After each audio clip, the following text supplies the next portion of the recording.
The Clinton Foundation. You've heard the name, but not the story. It was billed as a force for good, a global charity that promised to rebuild nations, fight poverty, and change lives. But behind the speeches and the photo ops was something very different. Billions of dollars flowed in, fortunes shifted hands, and favors were traded behind closed doors. What was sold as humanitarian work began to look more like political currency built not on charity, but on influence. What began as a global charity became one of the most controversial financial machines in American political history. What is the Clinton Foundation? Why is it controversial? Why is it often perceived as a money laundering operation only benefiting the Clintons and liberal political acolytes? Hello, I'm Colin Heaton, former history professor, Army and Marine Corps veteran, and welcome to this episode of Forgotten History.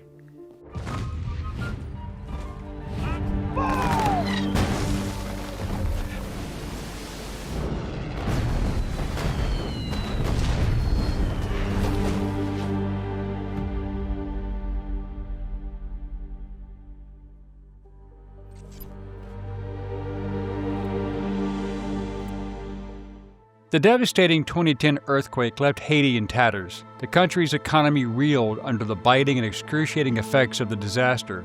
Because of their history with Haiti, the Clintons seized this chance in the interest of assisting Haiti in its times of unparalleled difficulty.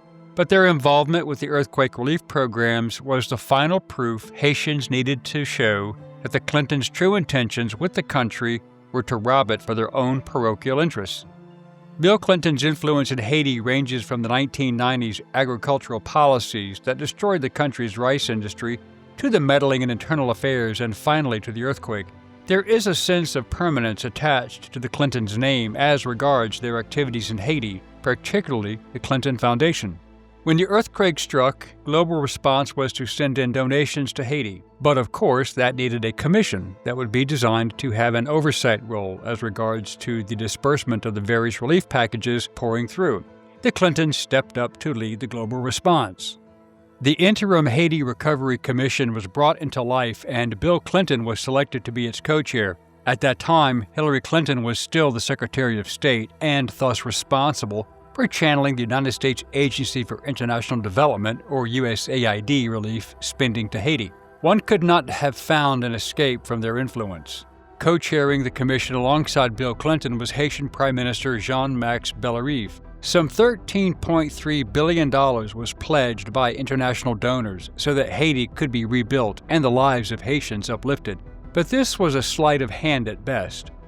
The IHRC was composed of two parts, one that had the foreigners and one led by the Haitian Prime Minister. Bill Clinton chaired the foreign part, which had all the donors. They had delivered just around $100 million over 2 years, or forgiven $200 million of Haitian debt. Each and every decision made by the Haiti section of the commission had to be endorsed by the foreign section. As the money found its way into the possession of the IHRC, it became increasingly arrogant and opaque. The only thing that came out of the post-earthquake relief plans was the construction of an industrial park called Caracol, which cost $300 million. The U.S. government under Barack Obama was also amenable to financing a power plant. The belief held by the Clintons and their allies in terms of rebuilding Haiti was premised upon employing short-term plans espoused in the foreign aid industry that the U.S. had imposed on Haiti all these years. They hoped that Caracol would attract sizable foreign businesses for the reconstruction of the country's badly fractured economy. It was the same old policy that did not care about the pertinent issue of creating long-lasting projects that would eventually help the poverty-stricken Haitians. The foreign aid industry plans were concerned with benefiting the international players, the private contractors who were friends, relatives, or donors to the Clintons. The industrial park is considered a very big flop by the U.S. Worse still, several hundred farmers were evicted from their land in order to make way for the 600-acre park. Too much emphasis was placed on outside players instead of the Haitian government to effect change. The entire plan failed miserably. The Haitians did not benefit. They remained in total poverty in a country that resembles a nuclear blast site.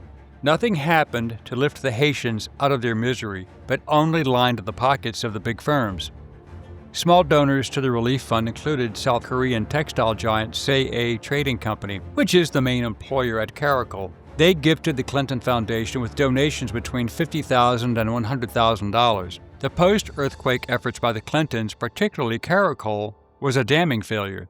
The IHRC had little to show for all the money that came through except the Caracol Industrial Park.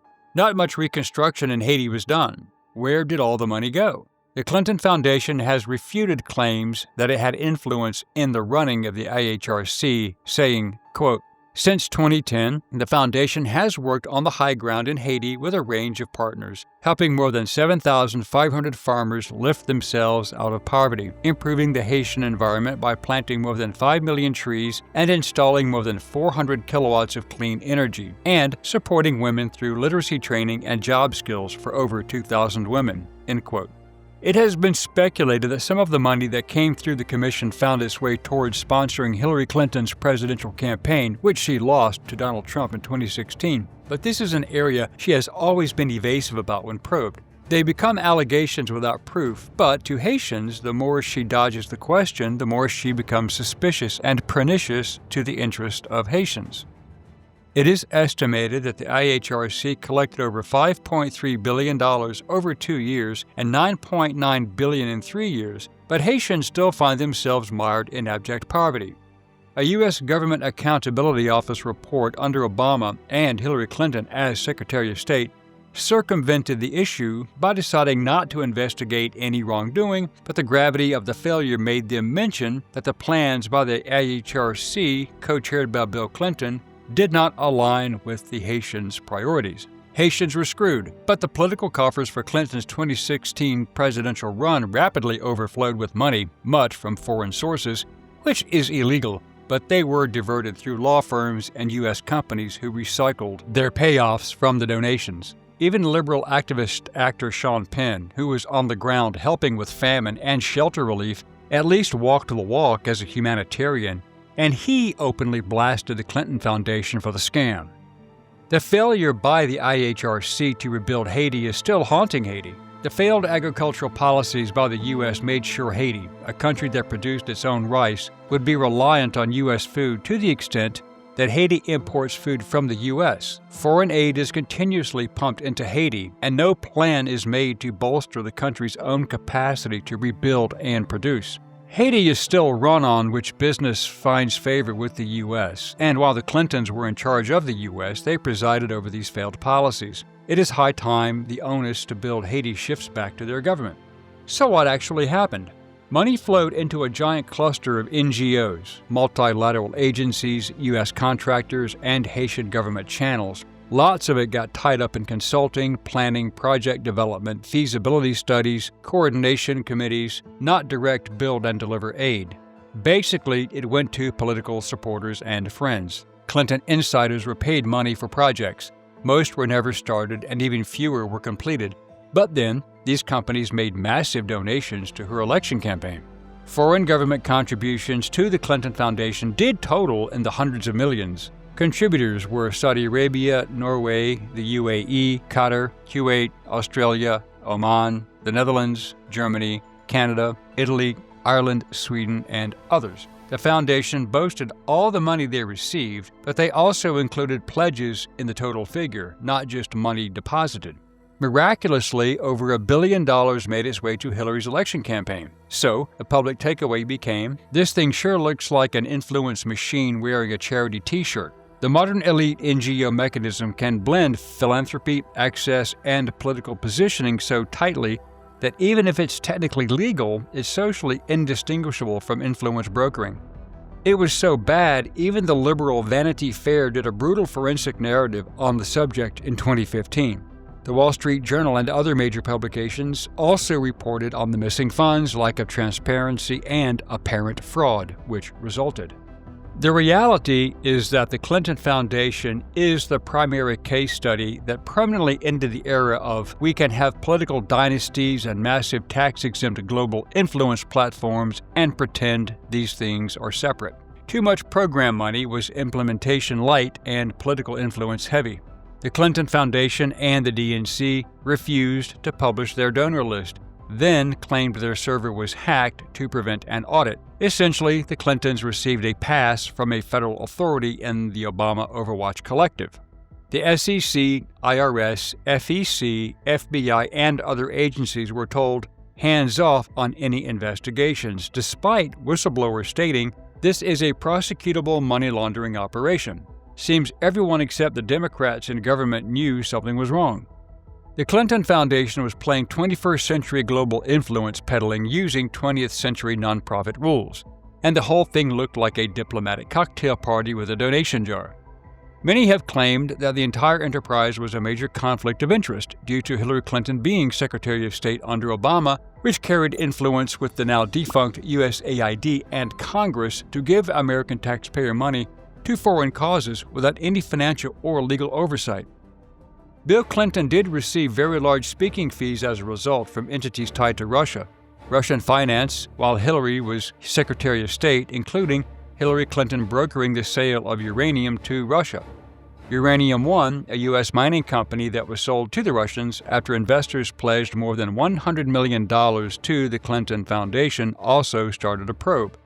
That story was confirmed in a front-page article by the New York Times.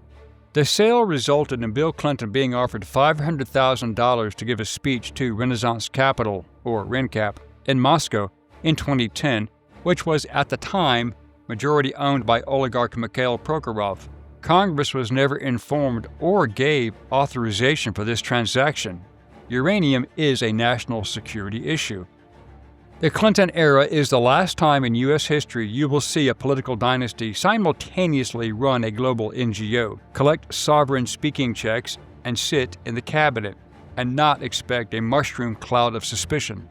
The Clinton Foundation still exists, and the corruption has not subsided. 85 of the 154 donors to the foundation were also meeting with Hillary while she was at the State Department. Emails turned up showing how the foundation intervened to arrange a meeting between Clinton and the Crown Prince of Bahrain, a country that had been a major foundation donor. A Chicago commodities trader who donated $100,000 to the foundation got a top job on a State Department arms control panel despite having no experience in the area. Throughout all this, the Clintons and their defenders insisted that the foundation was doing great work for mankind. It was helping the poor and sick around the world. It got top ratings from charity rating agencies. They said there wasn't any hard evidence of wrongdoing, but the facts now prove otherwise. After Clinton lost the 2016 election, she immediately shuttered the Clinton Global Initiative and laid off 22 employees. Financial documents showed that contributions and grants to the Clinton Foundation plunged since Hillary lost her election bid and she was no longer Secretary of State or a senator. Donations dropped from $216 million in 2016 to just $26.5 million in 2017, a stunning 88% fall because she then had no influence to peddle for profits. The only reasonable explanation is that donors weren't interested in what the foundation supposedly did for humanity. They wanted influence. They were interested in the political favors they knew their money would buy. Throughout Clinton's tenure as Secretary of State, the foundation pulled in an average of $254 million a year without any federal oversight, as would be expected of a 501c3 nonprofit. There was not even an IRS audit. In recent years, even more whistleblowers and investigators have painted a damning picture of financial misconduct, alleging the foundation operated as a closely held family partnership rather than a legitimate charity. Yet repeatedly probes into these allegations by the IRS and FBI have been abruptly derailed, raising suspicions of political interference and a deep state shielding powerful elites. Newly unearthed documents, reported by Just the News, reveal a pattern of halted investigations, from the FBI's 2016 inquiries to the IRS's 2019 criminal probe. In 2017, financial experts John Moynihan, a retired DEA financial crimes analyst, and Larry Doyle, a corporate tax compliance officer, submitted over 6,000 pages of evidence to the IRS and FBI alleging serious financial improprieties by the Clinton Foundation. Their claims, detailed in IRS Form 211, Applications for Whistleblower Rewards, included misuse of donated funds, commingling of personal and charitable activities, and failure to register as a foreign agent under the Foreign Agents Registration Act, or FARA. Remember, they went after Trump's people on the same charge. They argued that the foundation, with $2.8 billion collected and over $400 million in net assets, operated as a conduit for personal enrichment and political influence, not charity. Doyle told lawmakers, quote, "The investigation clearly demonstrates that the foundation was not a charitable organization per se, but, in point of fact, was a closely held family partnership," end quote. Moynihan added that the foundation functioned as an agent of foreign governments, citing questionable financial trails involving the Clinton Health Access Initiative, the Gates Foundation, USAID, and even the World Health Organization. An interview with Andre Kessel, the foundation's CFO, who allegedly admitted he was unable to stop Bill Clinton from commingling personal and charitable activities and claimed to know where all the bodies are buried, was telling. The IRS investigation that was legitimately started was stopped by Obama. Declassified memos, later released by FBI Director Kash Patel, show that in March 2016, Deputy Attorney General Sally Yates ordered agents to shut it down. Deputy FBI Director Andrew McCabe required personal approval for every investigative step into the foundation or the Clintons, effectively stalling the probes. IRS agents reviewed the evidence, and at least one agent concluded it meant that the entire Clinton Foundation enterprise is a fraud. Agents then moved to treat the whistleblowers as cooperating witnesses and even set up secure computer servers to hold the material they had collected. By the time the 2016 election neared, all 4 FBI investigations were effectively dead, with senior officials cited as restricting activity for months. While the Clinton Foundation probes were stifled, the FBI launched a full investigation into Trump's alleged Russia ties based upon a single conversation in a London wine bar, greenlighting it in 3 days. That just shows you how deep the corruption goes. Peter Schweitzer, speaking on OANN with Matt Gaetz, called this a double standard, noting that while Clinton's probes were killed, a fictional investigation into Trump was aggressively pursued. This disparity fuels claims of a deep state protecting the Clintons while targeting their political rivals, and see our video on the deep state. In the end, the Clinton Foundation operated as a conduit for political and personal gain wrapped in the veneer of global charity. The only question left is whether any administration will ever have the will to investigate it without interference. Was the Clinton Foundation corrupt? We let you decide.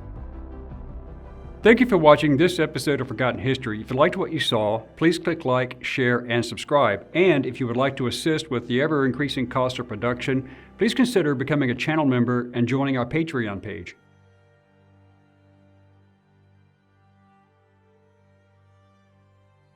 Thanks for watching.